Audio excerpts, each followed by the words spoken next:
তিনটি খাবার খেলে আপনার যৌবন কখনো নষ্ট হবে না। মৃত্যুর আগ পর্যন্ত আপনার যৌবন থাকবে, আপনার যৌবন কখনো নষ্ট হবে না।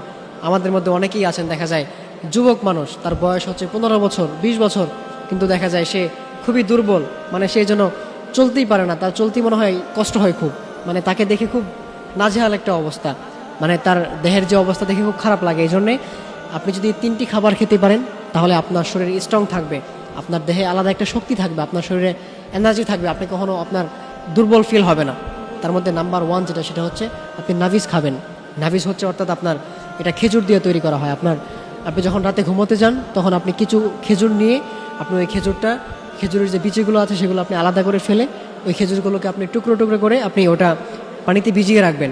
সেটা কাচের পাত্র হোক বা মাটির পাত্র হলে ভালো হয়। আপনি একটা মাটির পাত্রতে আপনি অল্প কিছু পানি রেখে সেই পানিতে আপনি খেজুরগুলো আপনি টুকরো টুকরো করে আপনি সেই পাত্রের মধ্যে আপনি খেজুরগুলো টুকরো টুকরো করে আপনি রেখে দিবেন।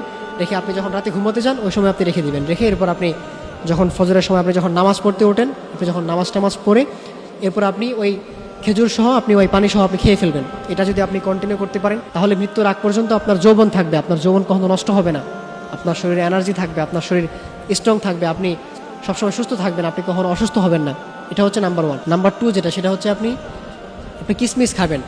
আপনি সেম প্রসেস, আপনি কিশমিশটা হচ্ছে আপনি যখন রাতে ঘুমোতে যান আপনি ওই অবস্থায় আপনি একটা গ্লাসের মধ্যে আপনি কিছু কিশমিশ আপনি ভিজিয়ে রাখবেন। আপনি কিশমিশগুলো ভিজিয়ে রেখে এরপর আপনি সকালে যখন আপনি ফজরের নামাজ পড়তে ওঠেন আপনি ওই সময় আপনি কিশমিশটা আপনি ওই পানি সহ আপনি খেয়ে ফেলবেন। আপনি এটা যদি কন্টিনিউ করতে পারেন দেখবেন আপনার শরীরে একটা আলাদা এনার্জি থাকবে, আপনার শরীরে কখনো দুর্বলতা ফিল হবে না, আপনার যৌবন নষ্ট হবে না, আপনার যৌবন মৃত্যুর আগ পর্যন্ত আপনার যৌবন থাকবে। এই ক্ষেত্রে একটা বিষয় মাথায় রাখবেন, আপনি খেজুর আর কিশমিশ আপনি একসাথে করে ভিজিয়ে রেখে আপনি আবার শর্ট করতে গিয়ে আপনি একসাথে ভিজিয়ে খাবেন, এটা কিন্তু হবে না, তাহলে কিন্তু এটা আবার মদ হয়ে যাবে, এটা কিন্তু হারাম, এটা নেশা হয়ে যাবে। সেক্ষেত্রে আপনি আরেকটা বিষয় মাথায় রাখবেন, সেটা হচ্ছে আপনি যখন খেজুর ভিজিয়ে রাখবেন বা কিশমিশ ভিজিয়ে রাখবেন, এটা আপনি যখন রাতে ভিজাবেন, ঘুমোতে যাওয়ার আগে ভিজাবেন, আপনি যখন ফজরের নামাজ পড়বেন ওই সময় উঠে আপনি আবার ওটা খেয়ে ফেলবেন। কিন্তু আপনি 1 দিন 2 দিন 3 দিন ভিজিয়ে রেখে এরপর আপনি খাবেন, তাহলে এটা কিন্তু মদ হয়ে যাবে, এটা কিন্তু হারাম, এটা খাওয়া যাবে না। এই জন্য অবশ্যই আপনাকে খেজুর কিশমিশ আলাদা আলাদা আলাদা পাত্রে আপনাকে ভিজিয়ে রাখতে হবে। আর আপনার যখন রাতে ঘুমোতে যাবেন ভিজিয়ে আপনি সকালে আবার খেয়ে ফেলবেন, এটা আপনি লং টাইম রাখবেন না, এটা আপনি অবশ্যই মাথায় রাখবেন। এরপর নাম্বার 3 যেটা, এটা হচ্ছে আপনি কালো জিরা খাবেন। কালো জিরা এটা কিন্তু খুবই গুরুত্বপূর্ণ একটা খাবার।